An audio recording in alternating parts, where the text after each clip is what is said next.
اللہ تعالیٰ ارشاد فرماتا ہے سنقرئک فلا تنسا، اے حبیب ہم تجھے ایسا پڑھائیں گے کہ تو کبھی نہیں بھولے گا۔ اللہ تو فرماتا ہے تو کبھی نہیں بھولے گا، اور یہ کہتے ہیں ہماری طرح بھول جاتے ہیں۔ اب ان کو دھوکہ کہاں لگا؟ اور وہ بھی بتاؤ۔ ہمارے نبی کریم علیہ الصلوۃ والسلام نے ایک مرتبہ جماعت کرائی،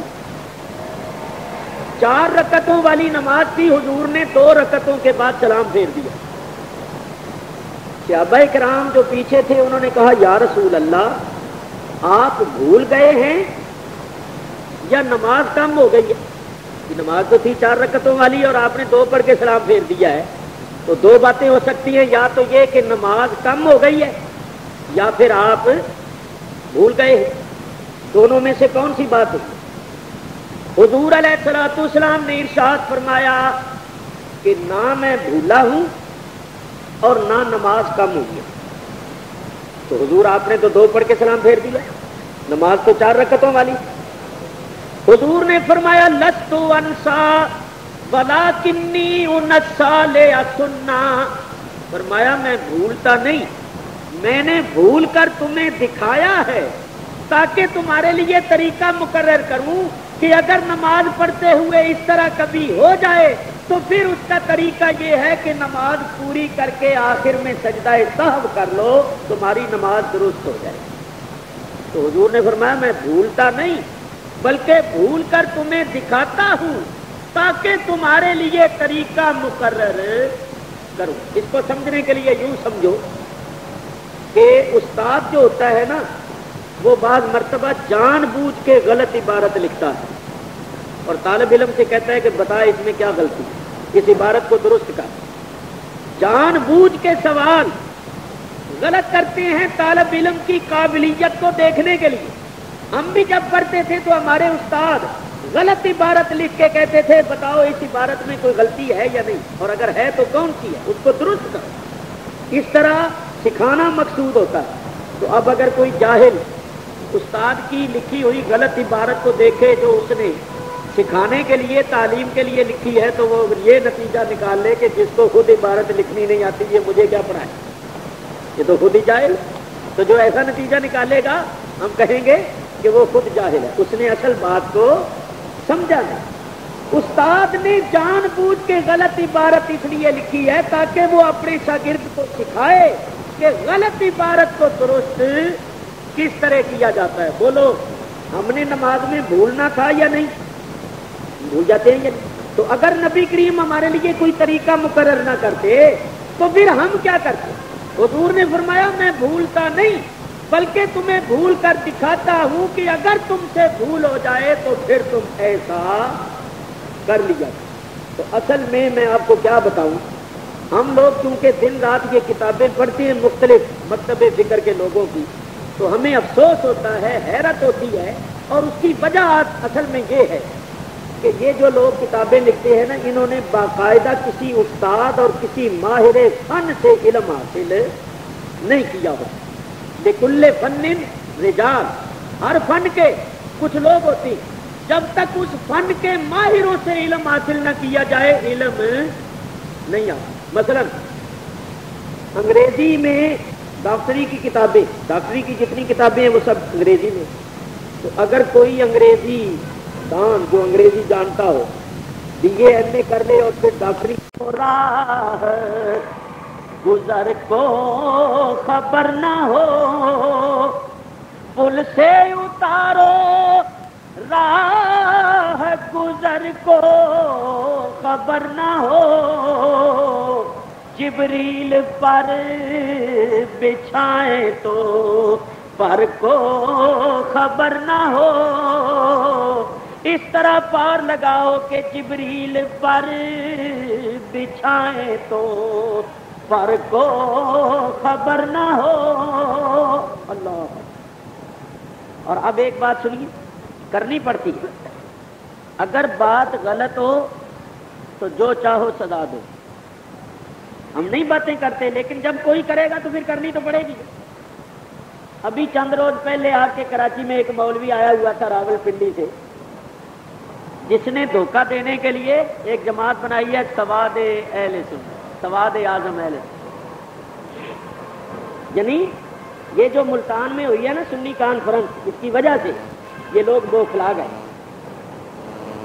اس مولوی نے ایک کتاب لکھی ہے، اس کے استاد کی تقریریں ہیں، درس ہے، اس نے جمع کیا ہے اور کتاب چھپائی ہے۔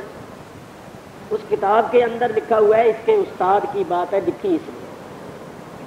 اس کا استاد کہتا ہے میں نے خواب دیکھا کہ میں اور نبی کریم دونوں پل صراط پر سے جا رہے ہیں اور نبی کریم کا پیر پھسل گیا اور نبی کریم گرنے لگے، تو اس کا استاد کہتا ہے میں نے نبی کریم کو گرنے سے بچایا۔ لو ذرا سوچ، کہتا ہے رائے تو انہو یس کو، تو میں نے دیکھا کہ نبی کریم گر رہے تھے، فہم سکتو ہوں ان سکوت، تو میں نے نبی کریم کو گرنے سے بچایا۔ اگر یہ 14ویں صدی کا ملا نہ بچاتا تو حضور بولو کہاں گرتے؟ نیچے تو ہے دوزخ۔ اور 14ویں صدی کے ملا کا پاؤں تو نہ پھسلے اور نبی کریم کا پھسل جائے جو سید الانبیاء۔ تو یہ لوگ اس قسم کی گستاخیاں اور بے ادبیاں کرتے ہیں، جس کی وجہ سے ہم ان سے اختلاف رکھتے ہیں، ورنہ ہمیں ان سے کوئی ذاتی پرخاص نہیں۔ یہ لوگ کہتے ہیں حضور کو علم غیب نہیں تھا، اسی مولوی نے اپنی کتاب میں لکھا ہے رب کو بھی پہلے علم نہیں ہوتا کہ بندے کیا کام کریں گے، جب بندے کام کر لیتے ہیں تب رب کو علم ہوتا ہے۔ اس پر تو خود دیوبند کے مولویوں نے بھی کفر کا فتویٰ دیا ہوا ہے، اشتہار چھپے ہوئے ہیں باقاعدہ، لوگوں کو پتہ نہیں۔ ہم بھی کہتے ہیں چلو چھوڑو یار، اپنا کام کرو، ہم حضور کی شان بیان کرتے رہتے ہیں، لیکن مجھے پتا چلا ہے کہ یہاں اس نے تقریر میں میرا نام لے کے مجھے گالیاں دی۔ مجھے لوگوں نے بتایا کہ نام، لوگوں نے تقریر ٹیپ کی ہوئی، انہوں نے مجھے بتایا کہ خاص طور پر آپ کا نام لیا، بلکہ اس نے اپنے لوگوں سے یہ بھی کہا ہے کہ کیا تم سے یہ ایک آدمی ختم نہیں ہوتا؟ طریقے سے اس نے کہا ہے میرا نام لے کر کہ تم شرک پھیلانے سے باز آ جاؤ، ورنہ کوئی ہمارا مرید تمہارے سینے میں گولی اتار دے۔ یہ ایک قسم کی ترغیب ہے اپنے ماننے والوں کو کہ اس کو قتل کرو۔ اور میں آپ کو بتاؤں، جو پہلے مجھ پر کھڈے میں حملہ ہوا تھا وہ بھی اسی مولوی کی وجہ سے ہوا، اسی نے ساری سازش کی۔ لیکن ہم لوگ تو اللہ تعالیٰ پر بھروسہ اور یقین رکھتے ہیں، نبی کریم رحمت للعالمین صلی اللہ علیہ وسلم پر ہماری نظر ہے، کچھ نہیں کیا۔ چنانچہ جب مجھ پر حملہ ہوا، میں اسپتال میں پڑا ہوا تھا، پولیس کے افسر میرے پاس آئے میرا بیان لکھنے کے لیے۔ میں نے کہا میں کسی سے کچھ نہیں کہنا چاہتا، نہ میں کوئی بدلہ لینا چاہتا ہوں، نہ میں کوئی کیس کرنا چاہتا ہوں، میں نے کسی کا کوئی نقصان نہیں کیا، کوئی چوری نہیں کی، کوئی ٹھگی نہیں کی، حضور کی شان بیان کرتا ہوں۔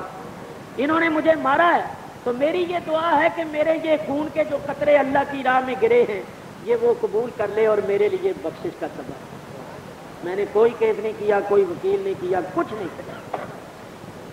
تو میرے دوستو یہ لوگ تو اس قسم کے ہیں کہ یہ ہم سنیوں کو یہودیوں سے بدتر سمجھتے ہیں۔ میں آپ کو اتنی ہم سے دشمنی رکھتے ہیں، اور ہمارا قصور کیا ہے کہ صرف نبی کریم کی شان بیان کرتے ہیں، حضور کے اوصاف بیان کرتے ہیں اور کوئی بات۔ لیکن میں آپ سے یہ کہتا ہوں خدا کے لیے آپ بھی تو کچھ سوچیں، جب وہ آپ سے، آپ کے مسلک سے، آپ کے بزرگوں سے اتنا دشمنی رکھتے ہیں، حضور کو بھی معاف نہیں کرتے، تو پھر تم ان کی طرف کیوں جھکتے ہو؟ تم کیوں ان کے ساتھ اتنی محبت اور لگاؤ رکھتے ہو؟ جو تمہارے نبی کے دشمن ہیں وہ تمہارے کیسے دوست ہو سکتے ہیں؟ تو اللہ تبارک و تعالی اپنا رحم فرمائے۔ معاملہ بڑا نازک ہو گیا، دلوں کے اندر بغض اور حسد بھرے۔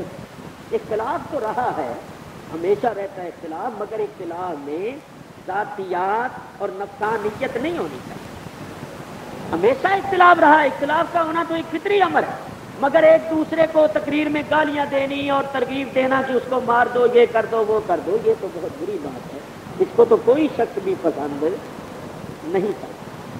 تو دیکھو انہوں نے لکھا ہے، میں نے نبی کریم کو گرنے سے بچایا، اور اسی میں لکھا ہے اللہ کو بھی پہلے علم نہیں ہوتا بندے کیا کریں گے، جب بندے کام کر لیتے ہیں پھر اللہ کو پتا چلتا ہے۔ اور آپ لرز جائیں سن کر، خدا کی قسم اسی کتاب میں لکھا ہوا ہے کہ رسولوں کو طاغوت کہنا جائز ہے، حالانکہ خدا کی قسم طاغوت شیطان کو کہتا ہے۔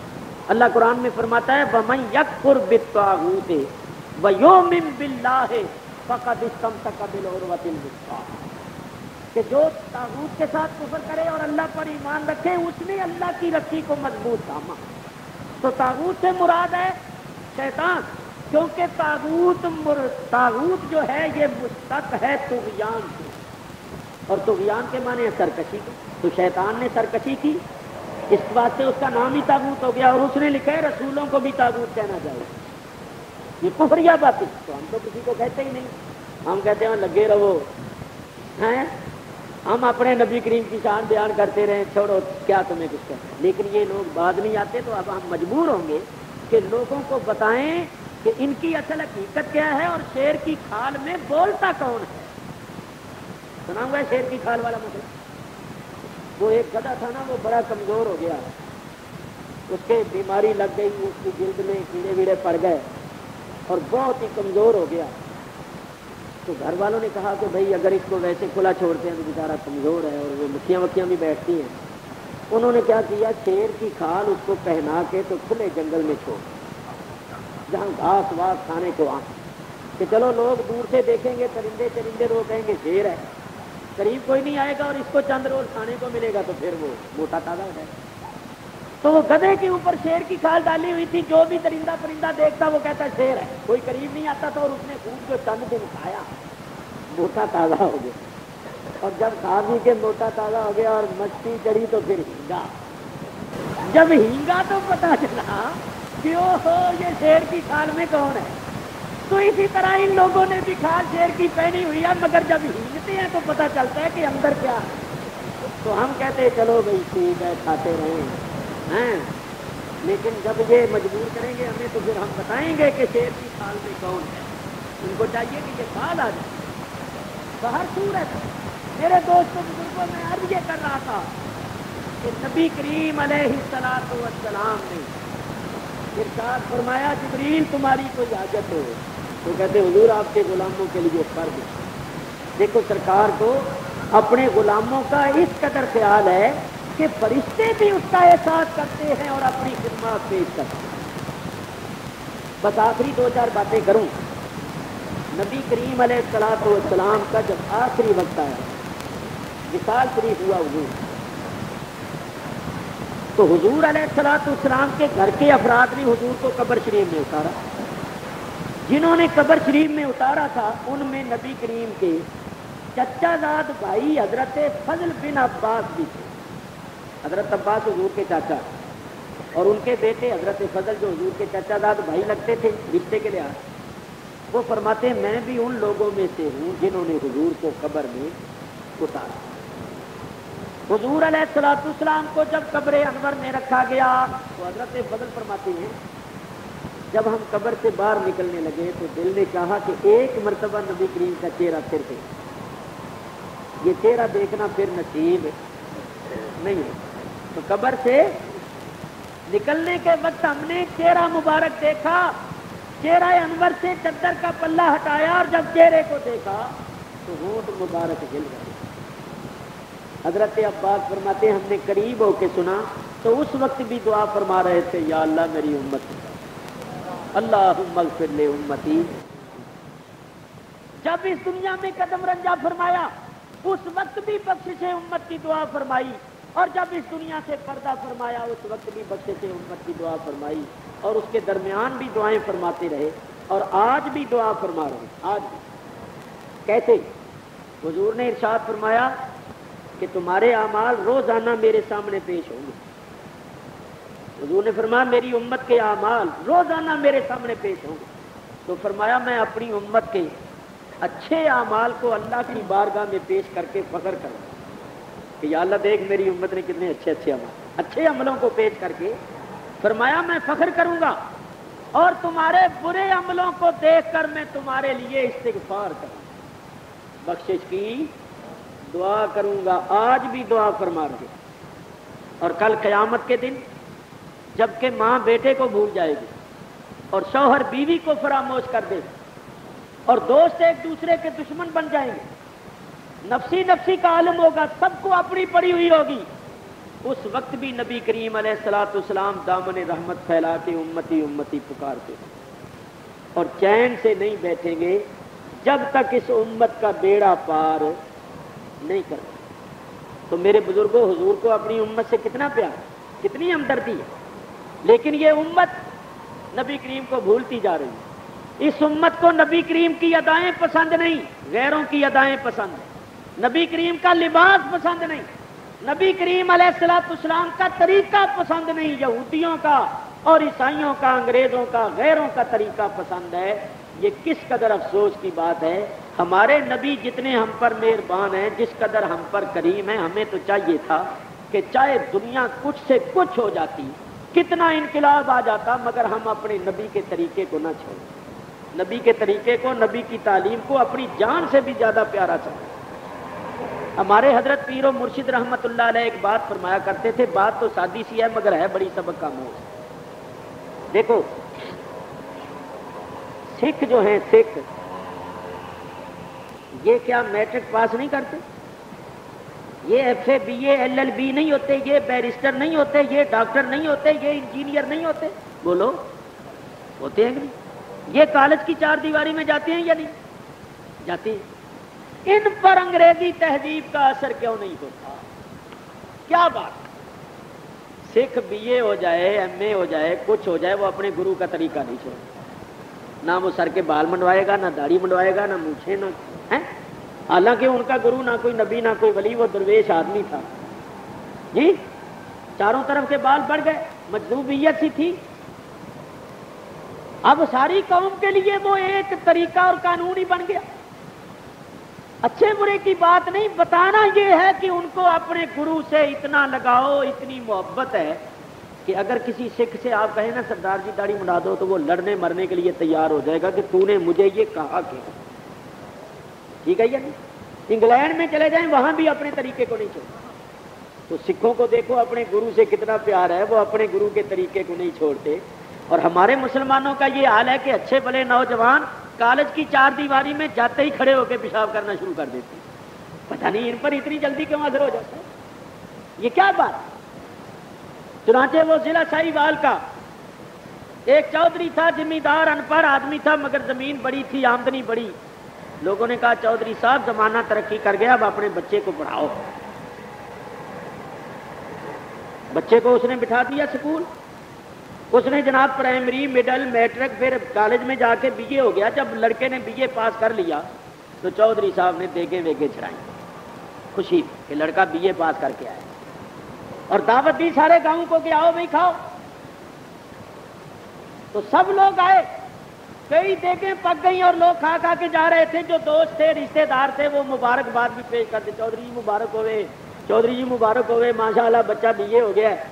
کچھ لوگوں نے پوچھا چودھری جی بچہ تو ماشاءاللہ بڑا قابل ہو گیا ہوگا؟ تو چودھری سیدھا آدمی، اس نے کہا مجھے یہ تو پتہ نہیں قابل کتنا ہوا ہے، اتنا جانتا ہوں جب سے آیا پیشاب کھڑے ہو کے کرتا ہے۔ اس نے کہا یہ تو مجھے پتہ نہیں کہ قابل کتنا ہوا ہے اور فاضل کتنا ہوا ہے، اتنا جانتا ہوں جدوں دا آیا ہے موتر داخل ہو گیا۔ اپنی وجہ ہے تو ہمارے لڑکوں کو پتہ نہیں کیا ہو جاتا ہے، یہ چاہتے ہی ایک دم بدل جاتے ہیں۔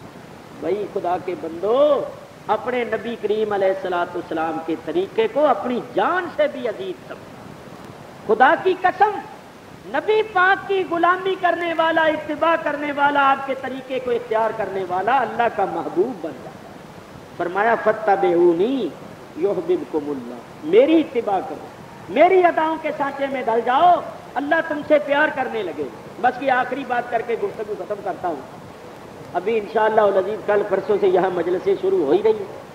گھانچی پاڑے میں ابھی مجھے پتہ چلا اسٹیج وغیرہ بن گیا ہے، تو کل کا دن ہے، پرسوں شاید چاند ہو جائے تو پرسوں سے ہی شروع ہو جائیں گی۔ تو ایک بات کرتا ہوں، جہاں دیکھو نبی کریم کی اتباع کرنے والا اللہ کا پیارا کیسے بن جاتا ہے، یہ بات توجہ سے سنو۔ اس بات کو مولانا روم رحمت اللہ علیہ نے مثنوی شریف کے اندر بڑے پیارے انداز میں سمجھایا۔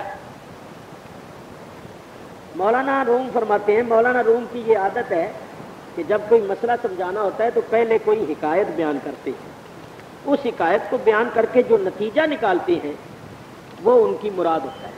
تو مولانا نے بڑی پیاری بات بیان فرماتے ہیں کہ کسی نے مجنوں کو دیکھا کہ وہ ہرن کا منہ چوم رہا، ہرن سے پیار کر رہا ہے۔ دیکھنے والے نے کہا مجنوں میاں یہ ہرن سے کیوں پیار کر رہے ہو؟ کہنے لگا اس لیے کہ اس کی آنکھیں لیلا جیسی، یہ بات لکھ کے مولانا جو نتیجہ نکالتے ہیں وہ سن. فرماتے ہیں مجنو کو پیار تھا لیلا سے، ہرن پر اس لیے پیار آیا کہ اس کی آنکھیں لیلا جیسی لگی. تو فرماتے ہیں بلا تشبیہ اللہ کو بھی اپنے حبیب سے پیار ہے، اللہ کو اپنے حبیب سے پیار ہے. اسی حبیب کی خاطر اللہ نے یہ کل کائنات پیدا کی. تو اللہ فرماتا ہے لوگوں ہمیں تو اپنے حبیب سے پیار ہے، اور اگر تم چاہتے ہو کہ ہم تم سے بھی پیار کرنے لگیں تو تم ہمارے حبیب کی اداؤں کے سانچے میں ڈھل جاؤ. جیسے ہمارے حبیب کے بال ہیں ویسے بال بنا لو، جیسے ان کی شکل ہے ویسے شکل بنا لو، جیسا ان کا لباس ہے ویسے لباس پہنو. یعنی چلنا پھرنا اٹھنا بیٹھنا سب ہمارے حبیب کے طریقے کے مطابق کر لو، پھر تم پر بھی پیار آنے لگے گا. مولانا فرماتے ہیں اگر مجنو کو اس ہرن پر پیار آ جاتا ہے جس کی آنکھیں لیلا سے ملتی جلتی ہوتی ہیں، تو اللہ کو اس مومن پر پیار آتا ہے جس کی ادائیں مصطفیٰ سے ملتی ہیں. تو بھئی اللہ کے پیارے بن جاؤ گے اگر سرکار کی غلامی کرو اور دو جہانوں میں کامیاب، یہاں بھی اور وہاں بھی. اور نہیں تو دو جہانوں میں خسارہ ہے.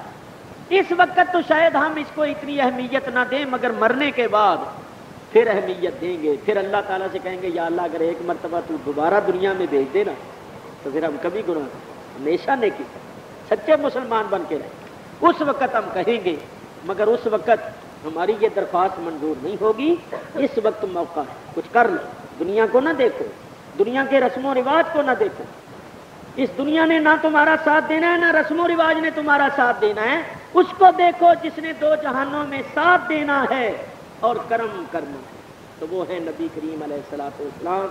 تو میں نے آپ کے سامنے سرکار کی شان رحمت کا ذکر کیا ہے تاکہ اس شان رحمت اور ذکر رحمت کی برکت سے اس مرحومہ پر بھی رحمت ہو جائے جس کے چیلم کے سلسلے میں یہ جلسہ ہوا ہے. میں پھر دعا کرتا ہوں کہ اللہ تعالیٰ اس کو اپنے جوار رحمت میں جگہ دے. زندگی میں جو غلطیاں کوتاہیاں اس سے ہوئی ہیں اللہ اپنے فضل سے معاف فرمائے، اور اللہ تعالیٰ اس کے وہ رسا اور لواحقین کو صبر جمیل عطا فرمائے. انشاءاللہ ہم سلام کے بعد دعا مانگیں گے تو فاتحہ خوانی بھی کریں گے. گھر والوں نے مرحومہ کی روح کو ثواب پہنچانے کے لیے گھر میں کلمہ کلام ذکر اذکار کیا ہے، تو 21 مرتبہ قرآن شریف ختم ہوا ہے. گھر والوں نے 21 مرتبہ قرآن شریف ختم کیا ہے اور 10,000 مرتبہ کلمہ شریف پڑھا ہے. تو انشاءاللہ العزیز تلاوت قرآن شریف اور ذکر کلمہ شریف کا ثواب بھی مرحومہ کی روح کو بخش دیا جائے گا. اور کیا بات ہے؟ اچھا، یہ ہمارے حاجی صاحب پرانے ہمارے دوستوں میں سے ہے. جب سے میں کراچی میں آیا ہوا ہوں 21 سال ہو رہے ہیں، اس وقت سے ان سے دوستی اور محبت. اور یہ داڑھی بھی انہوں نے اسی طرح ہی رکھی ہے، پہلے نہیں تھی. تو اب تو اللہ کا بڑا فضل ہو گیا، یعنی پرانے ہمارے دوستوں میں سے ہیں جن کے ساتھ شروع سے ہماری محبت ہے، اور اس محبت میں کوئی فرق نہیں آیا بلکہ زیادہ ہی ہوئی ہے اللہ کے فضل. تو ان کی بھی فرمائش ہے اور ایک ہی رکا بھی آیا تھا کہ نعت شریف ضرور سنو، وہی پنجابی نعت. اچھا لو، دونوں کی فرمائش بھی مل گئی. حضرت پیر سید میر علی شاہ صاحب گولڑوی رحمۃ اللہ علیہ کی وہ نعت شریف ہے جو آپ نے ذوق شوق کے عالم میں ارشاد فرمائی تھی. تو اس کے میں چند اشعار سنا دیتا ہوں، آپ نعت شریف سن لیں، اس کے بعد سلام پڑھ کے دعائے خیر میں شریک ہو کے جائیں. درود شریف پڑھ لو ایک مرتبہ. اللہم صلی علی سیدنا مولانا محمد وعلی آل سیدنا مولانا محمد واصحاب سیدنا مولانا محمد مبارک وسلم صلاۃ و سلام علیک یا رسول اللہ. پنجابی زبان میں نعت ہے، اور پنجابی بھی ٹھیٹھ قسم کی پنجابی ہے، راول پنڈی کے علاقے کی، مگر یہاں کئی مرتبہ اس نعت کو پڑھا ہے تو آپ حضرات اس کا مفہوم انشاءاللہ سمجھ جائیں گے. بڑے ذوق شوق کے عالم میں حضرت پیر صاحب نے یہ نعت ارشاد فرمائی ہے. فرماتے ہیں اج سکھ متراں دی ودھیریے کیوں دلڑی اداس گھنیریے. اج سکھ متراں دی ودھیریے کیوں دلڑی اداس گھنیریے. وچ شوق چنگیریے اج نینا نے لائیاں کیوں جھڑیاں لوں لوں وچ شوق چنگیریے اج نینا نے لائیاں کیوں جھڑیاں سر صدقے جان نثار اس تو جدا نام لیا ڈبیاں تریاں مکھ چن بدر لاسانی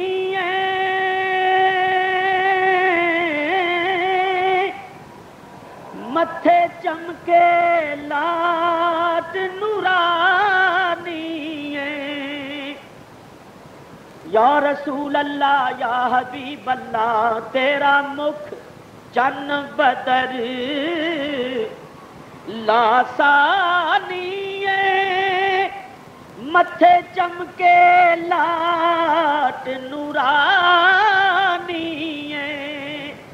کالی زلف تے اکھ مستانی کالی زلف تے اکھ مستانی مخمور اکھی ہن مد بریاں لوں لوں وچ شوق چنگیریے اج نینا نے لائیاں کیوں جھڑیاں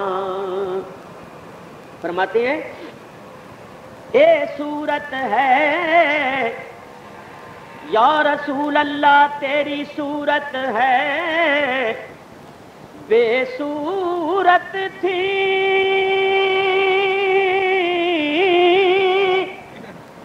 بے صورت ظاہر صورت تھی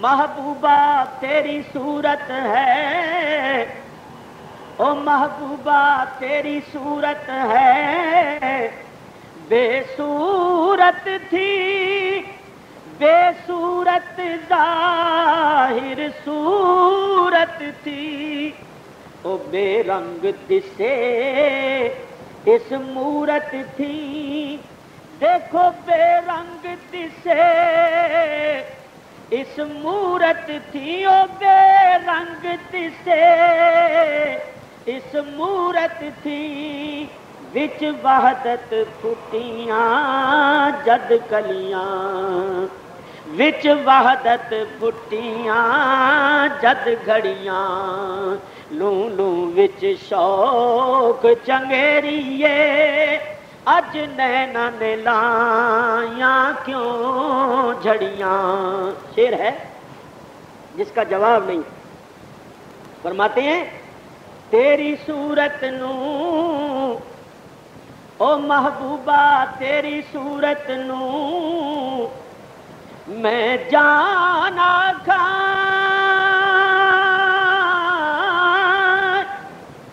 جان آکھاں کے جان جہان آکھاں تیری صورت نو میں جان آکھاں کے جان جہان آکھاں سچ آکھاں تے رب دی شان آکھاں سچ آکھاں تے رب دی شان آکھاں سچ آکھاں تے رب دی شان آکھاں جس شان تو شان سب بنیاں لوں لوں وچ شوق چنگیریے اج نینا نے لائیاں کیوں جھڑیاں آگے ایک دعائیہ شعر فرماتے ہیں اے صورت شالا یا رسول اللہ تیری صورت شالا پیش نظر رہے وقت ندا تے روز حشر آمین حضور کی صورت نزا کے وقت بھی اور حشر کے میدان میں بھی سامنے رہے.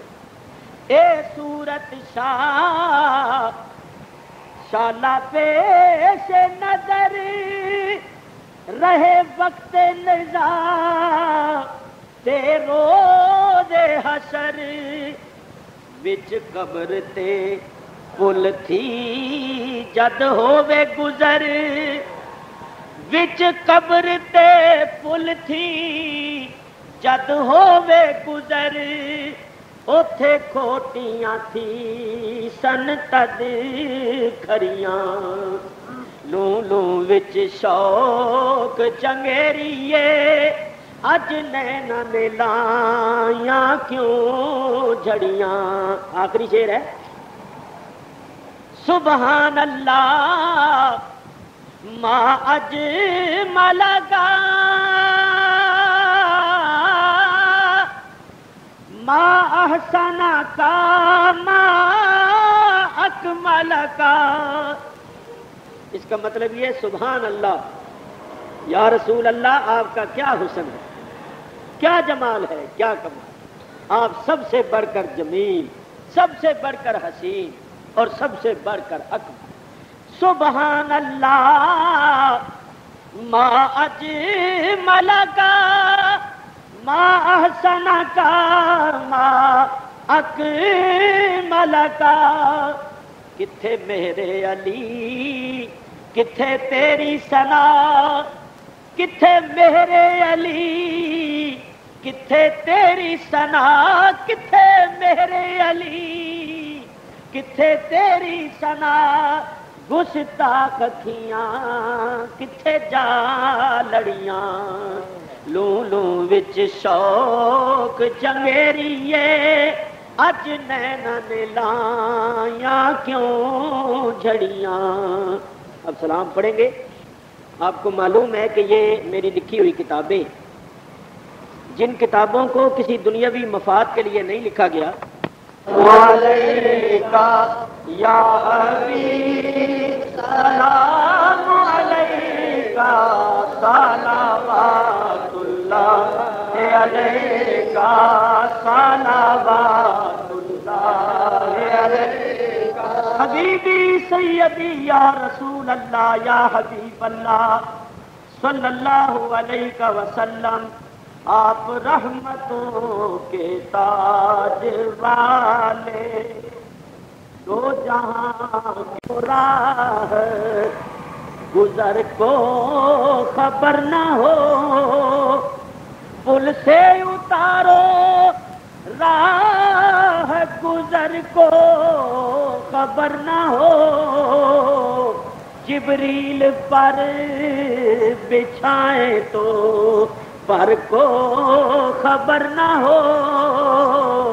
اس طرح پار لگاؤ کہ جبریل پر بچھائیں تو پر کو خبر نہ ہو. اللہ. اور اب ایک بات سنیے کرنی پڑتی ہے. اگر بات غلط ہو تو جو چاہو سزا دو.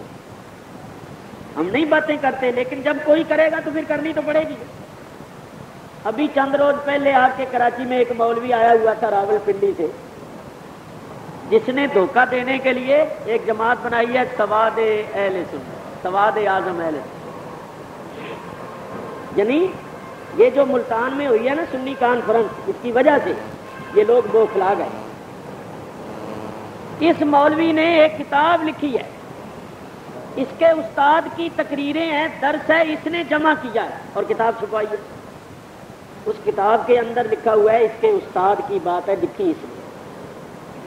اس کا استاد کہتا ہے میں نے خواب دیکھا کہ میں اور نبی کریم دونوں پل صراط پر سے جا رہے ہیں اور نبی کریم کا پیر پھسل گیا اور نبی کریم گرنے لگے تو اس کا استاد کہتا ہے میں نے نبی کریم کو گرنے سے بچایا. لو ذرا سوچ. کہتا ہے رائے تو انہو یس کو تو میں نے دیکھا کہ نبی کریم گر رہے تھے فہم سکتو ہوں انستکوت تو میں نے نبی کریم کو گرنے سے بچایا.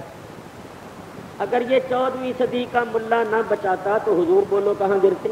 نیچے تو ہے دوزخ.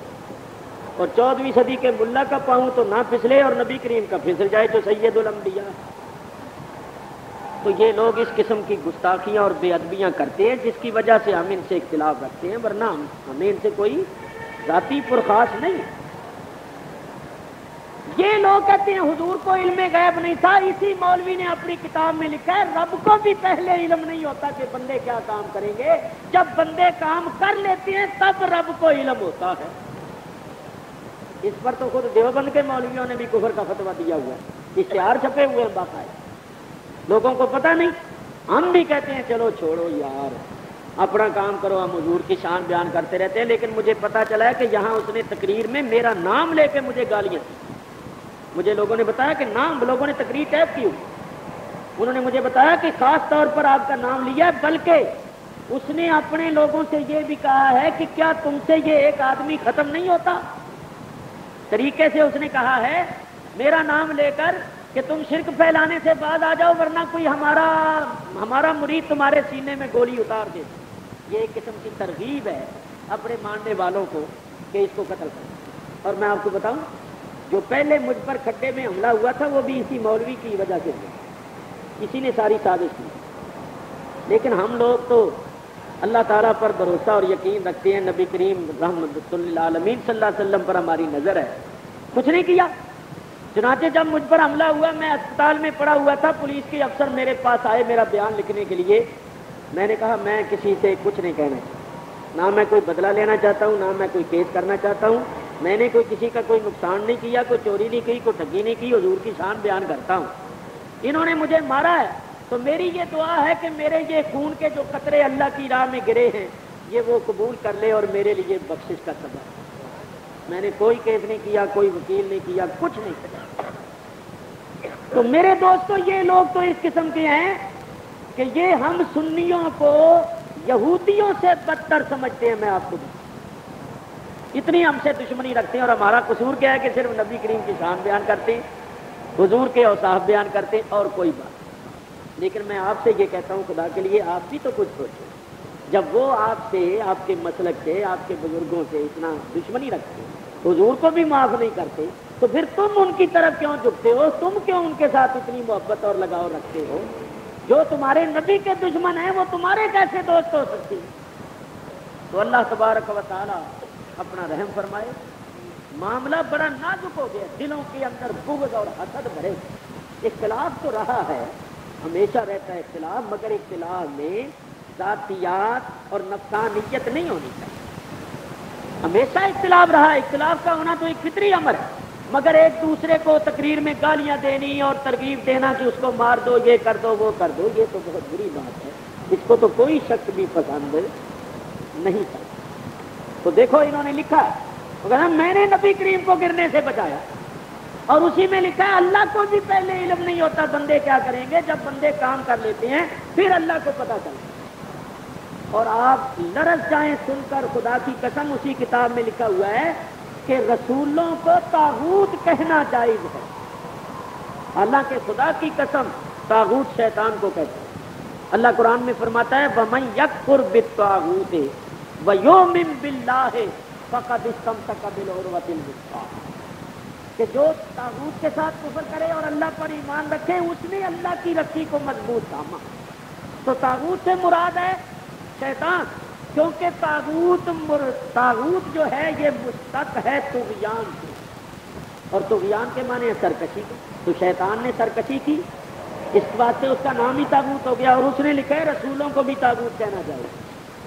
یہ کفریہ بات ہے، تو ہم تو کسی کو کہتے ہی نہیں، ہم کہتے ہیں لگے رہو ہیں، ہم اپنے نبی کریم کی شان بیان کرتے رہیں، چھوڑو کیا تمہیں کچھ کہتے ہیں۔ لیکن یہ لوگ بعد نہیں آتے، تو اب ہم مجبور ہوں گے کہ لوگوں کو بتائیں کہ ان کی اصل حقیقت کیا ہے اور شیر کی کھال میں بولتا کون ہے۔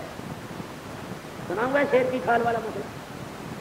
وہ ایک گدھا تھا نا، وہ بڑا کمزور ہو گیا، اس کے بیماری لگ گئی، اس کی جلد میں کیڑے ویڑے پڑ گئے اور بہت ہی کمزور ہو گیا۔ تو گھر والوں نے کہا کہ بھائی اگر اس کو ویسے کھلا چھوڑتے ہیں تو بیچارہ کمزور ہے اور وہ مکھیاں وکھیاں بھی بیٹھتی ہیں۔ انہوں نے کیا کیا، شیر کی کھال اس کو پہنا کے تو کھلے جنگل میں چھوڑ، جہاں گھاس واس کھانے کو آ۔ کہ چلو لوگ دور سے دیکھیں گے پرندے چرندے تو کہیں گے شیر ہے، قریب کوئی نہیں آئے گا اور اس کو چند روز کھانے کو ملے گا تو پھر وہ موٹا تازہ ہو جائے گا۔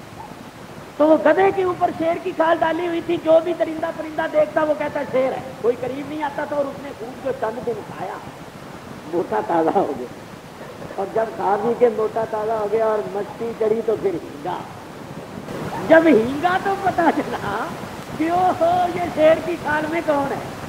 تو اسی طرح ان لوگوں نے بھی کھال شیر کی پہنی ہوئی ہے، مگر جب ہینگتے ہیں تو پتا چلتا ہے کہ اندر کیا ہے۔ تو ہم کہتے ہیں چلو بھائی ٹھیک ہے کھاتے رہیں، لیکن جب یہ مجبور کریں گے ہمیں تو پھر ہم بتائیں گے کہ شیر کی کھال میں کون ہے۔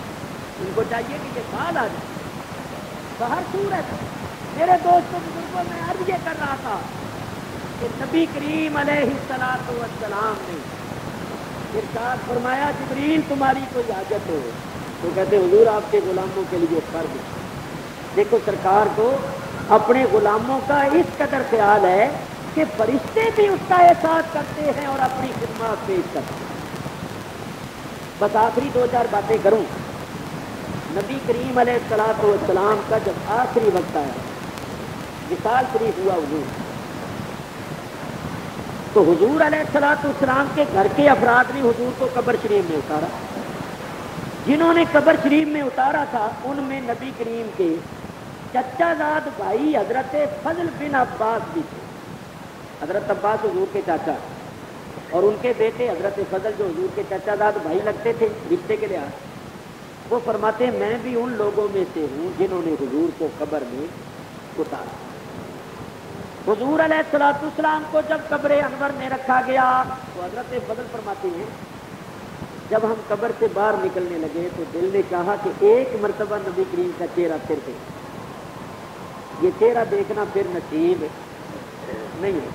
تو قبر سے نکلنے کے وقت ہم نے چہرہ مبارک دیکھا، چہرہ انور سے چادر کا پلہ ہٹایا اور جب چہرے کو دیکھا تو ہونٹ مبارک ہل گئے۔ حضرت عباس فرماتے ہیں ہم نے قریب ہو کے سنا تو اس وقت بھی دعا فرما رہے تھے یا اللہ میری امت اللہم اغفر لے امتی۔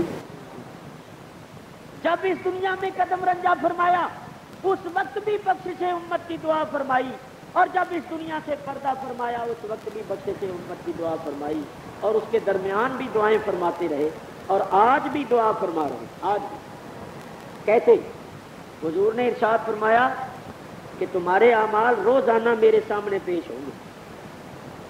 حضور نے فرمایا میری امت کے اعمال روزانہ میرے سامنے پیش ہوں گے، تو فرمایا میں اپنی امت کے اچھے اعمال کو اللہ کی بارگاہ میں پیش کر کے فخر کروں کہ یا اللہ دیکھ میری امت نے کتنے اچھے اچھے عمل، اچھے عملوں کو پیش کر کے فرمایا میں فخر کروں گا، اور تمہارے برے عملوں کو دیکھ کر میں تمہارے لیے استغفار کروں گا، بخشش کی دعا کروں گا۔ آج بھی دعا فرما رہے، اور کل قیامت کے دن جبکہ ماں بیٹے کو بھول جائے گی اور شوہر بیوی کو فراموش کر دے گا اور دوست ایک دوسرے کے دشمن بن جائیں گے، نفسی نفسی کا عالم ہوگا، سب کو اپنی پڑی ہوئی ہوگی، اس وقت بھی نبی کریم علیہ الصلوۃ والسلام دامن رحمت پھیلا کے امتی امتی پکارتے اور چین سے نہیں بیٹھیں گے جب تک اس امت کا بیڑا پار نہیں کرتے۔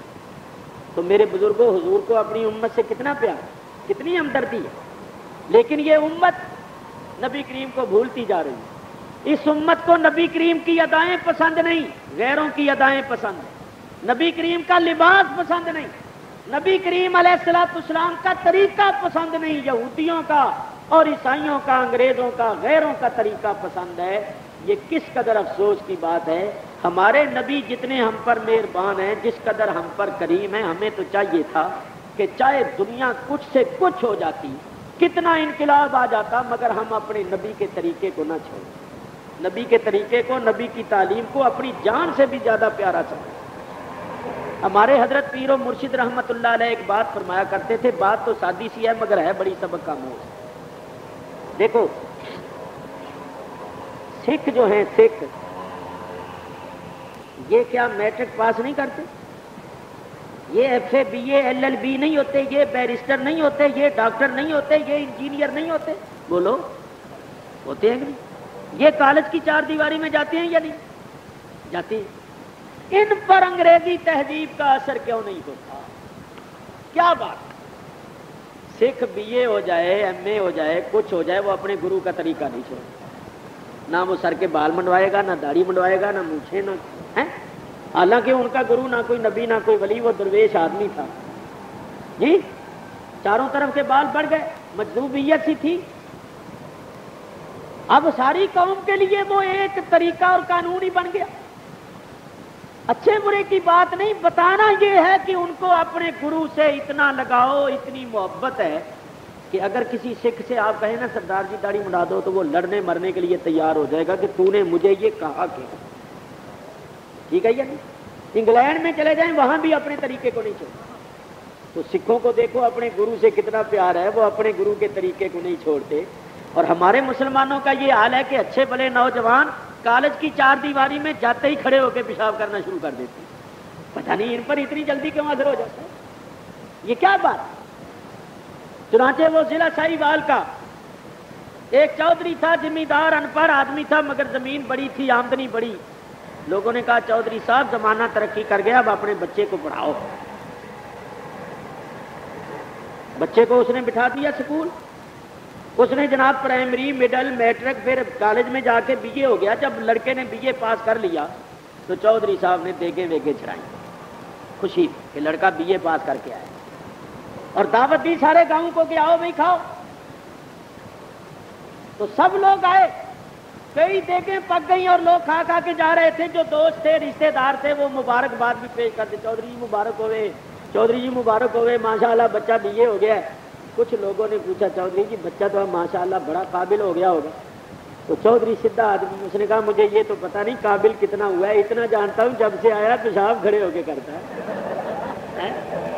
اس نے کہا یہ تو مجھے پتہ نہیں کہ قابل کتنا ہوا ہے اور فاضل کتنا ہوا ہے، اتنا جانتا ہوں جدوں دا آیا ہے موتر داخل ہو گیا۔ یہ اپنی وجہ ہے۔ تو ہمارے لڑکوں کو پتہ نہیں کیا ہو جاتا ہے، یہ جاتے ہی ایک دم بدل جاتے ہیں۔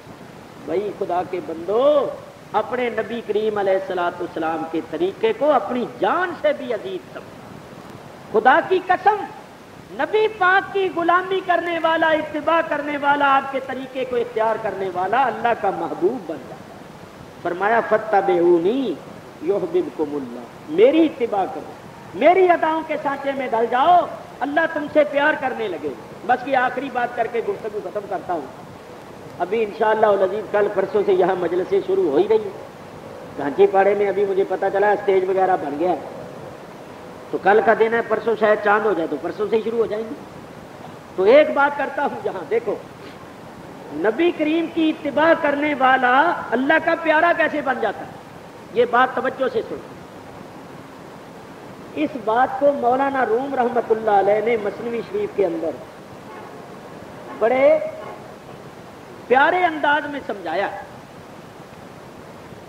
مولانا روم فرماتے ہیں، مولانا روم کی یہ عادت ہے کہ جب کوئی مسئلہ سمجھانا ہوتا ہے تو پہلے کوئی حکایت بیان کرتے ہیں، اس حکایت کو بیان کر کے جو نتیجہ نکالتے ہیں وہ ان کی مراد ہوتا ہے۔ تو مولانا نے بڑی پیاری بات بیان فرماتے ہیں کہ کسی نے مجنوں کو دیکھا کہ وہ ہرن کا منہ چوم رہا، ہرن سے پیار کر رہا ہے۔ دیکھنے والے نے کہا مجنوں میاں یہ ہرن سے کیوں پیار کر رہے ہو؟ کہنے لگا اس لیے کہ اس کی آنکھیں لیلا جیسی۔ یہ بات لکھ کے مولانا جو نتیجہ نکالتے ہیں وہ سن، فرماتے ہیں مجنوں کو پیار تھا لیلا سے، ہرن پر اس لیے پیار آیا کہ اس کی آنکھیں لیلا جیسی لگی۔ تو فرماتے ہیں بلا تشبیہ اللہ کو بھی اپنے حبیب سے پیار، اللہ کو اپنے حبیب سے پیار ہے، اسی حبیب کی خاطر اللہ نے یہ کل کائنات پیدا کی۔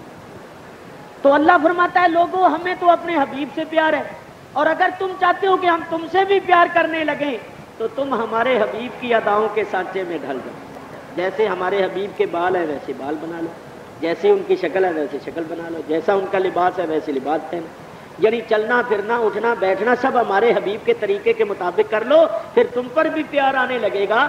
مولانا فرماتے ہیں اگر مجنوں کو اس ہرن پر پیار آ جاتا ہے جس کی آنکھیں لیلا سے ملتی جلتی ہوتی ہیں، تو اللہ کو اس مومن پر پیار آتا ہے جس کی ادائیں مصطفیٰ سے ملتی ہیں۔ تو بھئی اللہ کے پیارے بن جاؤ گے اگر سرکار کی غلامی کرو اور دو جہانوں میں کامیاب، یہاں بھی اور وہاں بھی، اور نہیں تو دو جہانوں میں خسارہ ہے۔ اس وقت تو شاید ہم اس کو اتنی اہمیت نہ دیں، مگر مرنے کے بعد پھر اہمیت دیں گے۔ پھر اللہ تعالیٰ سے کہیں گے یا اللہ اگر ایک مرتبہ تو دوبارہ دنیا میں بھیج دے نا تو پھر ہم کبھی گناہ ہمیشہ نیکی سچے مسلمان بن کے رہیں۔ اس وقت ہم کہیں گے، مگر اس وقت ہماری یہ درخواست منظور نہیں ہوگی۔ اس وقت موقع ہے، کچھ کر لو، دنیا کو نہ دیکھو، دنیا کے رسم و رواج کو نہ دیکھو۔ اس دنیا نے نہ تمہارا ساتھ دینا ہے، نہ رسم و رواج نے تمہارا ساتھ دینا ہے۔ اس کو دیکھو جس نے دو جہانوں میں ساتھ دینا ہے اور کرم کرنا ہے، تو وہ ہے نبی کریم علیہ الصلوۃ والسلام۔ تو میں نے آپ کے سامنے سرکار کی شان رحمت کا ذکر کیا ہے تاکہ اس شان رحمت اور ذکر رحمت کی برکت سے اس مرحومہ پر بھی رحمت ہو جائے جس کے چیلم کے سلسلے میں یہ جلسہ ہوا ہے۔ میں پھر دعا کرتا ہوں کہ اللہ تعالیٰ اس کو اپنے جوار رحمت میں جگہ دے۔ زندگی میں جو غلطیاں کوتاہیاں اس سے ہوئی ہیں اللہ اپنے فضل سے معاف فرمائے، اور اللہ تعالیٰ اس کے وہ رسا اور لواحقین کو صبر جمیل عطا فرمائے۔ انشاءاللہ ہم سلام کے بعد دعا مانگیں گے تو فاتحہ خوانی بھی کریں گے۔ گھر والوں نے مرحومہ کی روح کو ثواب پہنچانے کے لیے گھر میں کلمہ کلام ذکر اذکار کیا ہے، تو 21 مرتبہ قرآن شریف ختم ہوا ہے۔ گھر والوں نے 21 مرتبہ قرآن شریف ختم کیا ہے اور 10,000 مرتبہ کلمہ شریف پڑھا ہے۔ تو انشاءاللہ العزیز یہ تلاوت قرآن شریف اور ذکر کلمہ شریف کا ثواب بھی مرحومہ کی روح کو بخش دیا جائے گا۔ اور کیا بات ہے؟ اچھا، یہ ہمارے حاجی صاحب پرانے ہمارے دوستوں میں سے ہے۔ جب سے میں کراچی میں آیا ہوا ہوں 21 سال ہو رہے ہیں، اس وقت سے ان سے دوستی اور محبت، اور یہ داڑھی بھی انہوں نے اسی طرح ہی رکھی ہے، پہلے نہیں تھی۔ تو اب تو اللہ کا بڑا فضل ہو گیا، یعنی پرانے ہمارے دوستوں میں سے ہیں جن کے ساتھ شروع سے ہماری محبت ہے، اور اس محبت میں کوئی فرق نہیں آیا بلکہ زیادہ ہی ہوئی ہے اللہ کے فضل سے۔ تو ان کی بھی فرمائش ہے، اور ایک ہی رکا بھی آیا تھا کہ نعت شریف ضرور سنو، وہی پنجابی نعت۔ اچھا لو، دونوں کی فرمائش بھی مل گئی۔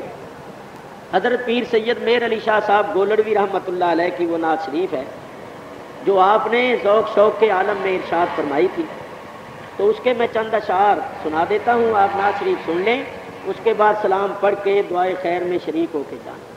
درود شریف پڑھ لو ایک مرتبہ۔ اللہم صلی علی سیدنا مولانا محمد وعلی آل سیدنا مولانا محمد واصحاب سیدنا مولانا محمد مبارک وسلم صلاۃ و سلام علیک یا رسول اللہ۔ پنجابی زبان میں نعت ہے، اور پنجابی بھی ٹھیٹھ قسم کی پنجابی ہے، راول پنڈی کے علاقے کی، مگر یہاں کئی مرتبہ اس نعت کو پڑھا ہے تو آپ حضرات اس کا مفہوم انشاءاللہ سمجھ جائیں گے۔ بڑے ذوق شوق کے عالم میں حضرت پیر صاحب نے یہ نعت ارشاد فرمائی ہے۔ فرماتے ہیں اج سکھ متراں دی ودھیریے کیوں دلڑی اداس گھنیریے، اج سکھ متراں دی ودھیریے کیوں دلڑی اداس گھنیریے، لوں لوں وچ شوق چنگیریے اج نینا نے لائیاں کیوں جھڑیاں، لوں لوں وچ شوق چنگیریے اج نینا نے لائیاں کیوں جھڑیاں، سر صدقے جان نثار اس تو جدا نام لیاں ڈبیاں تریاں، مکھ چن بدر لاسانی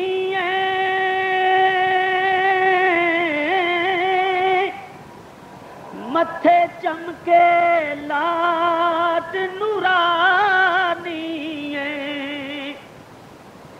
یا رسول اللہ یا حبیب اللہ تیرا مکھ چن بدر لاسانی متھے چمکے لاٹ نورانی کالی زلف تے اکھ مستانی کالی زلف تے اکھ مستانی مخمور اکھی ہن مد بریاں لوں لوں وچ شوق چنگیریے اج نینا نے لائیاں کیوں جھڑیاں فرماتے ہیں اے صورت ہے یا رسول اللہ تیری صورت ہے بے صورت تھی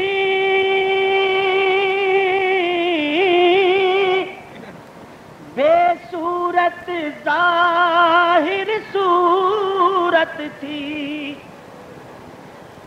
محبوبہ تیری صورت ہے او محبوبہ تیری صورت ہے بے صورت تھی بے صورت ظاہر صورت تھی او بے رنگ دسے اس مورت تھی دیکھو بے رنگ دسے اس مورت تھی او بے رنگ دسے اس مورت تھی وچ وحدت پھٹیاں جد کلیاں وچ وحدت پھٹیاں جد گھڑیاں لوں لوں وچ شوق چنگیریے اج نینا نے لائیاں کیوں جھڑیاں شعر ہے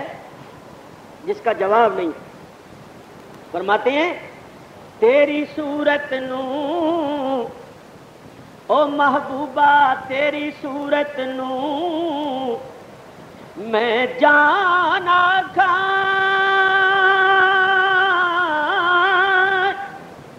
جانا کھاں کے جان جہان کھاں تیری صورت نو میں جانا کھاں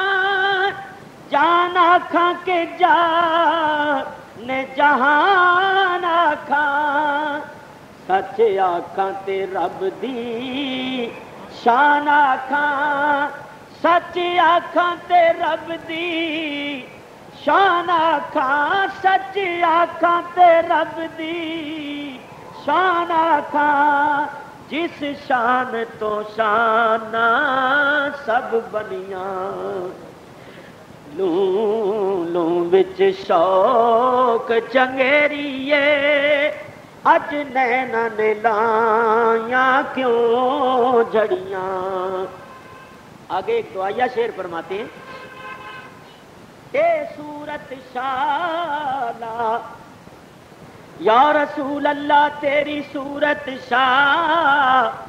شالا پیش نظر رہے وقت نزا روز حشر آمین حضور کی صورت نزا کے وقت بھی اور حشر کے میدان میں بھی سامنے رہے اے صورت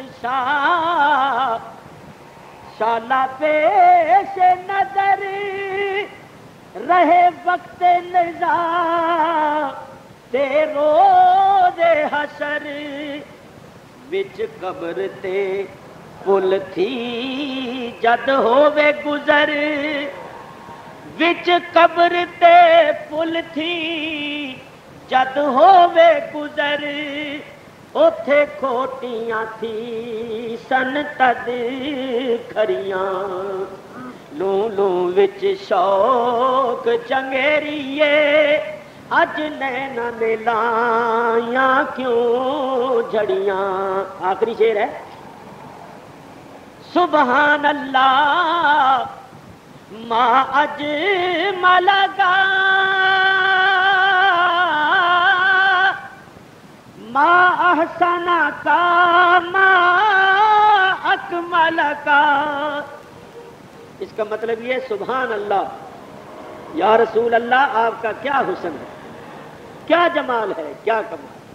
آپ سب سے بڑھ کر جمیل، سب سے بڑھ کر حسین اور سب سے بڑھ کر اکمل. سبحان اللہ ما اجمل کا ما احسن کا ما اکمل کا. کتھے میرے علی کتھے تیری ثنا، کتھے میرے علی کتھے تیری ثنا، کتھے میرے علی کتھے تیری ثنا. گستاخ اکھیاں کتھے جا لڑیاں، لوں لوں وچ شوق جنگیریے، اج نینا نے لایاں کیوں جھڑیاں. اب سلام پڑھیں گے.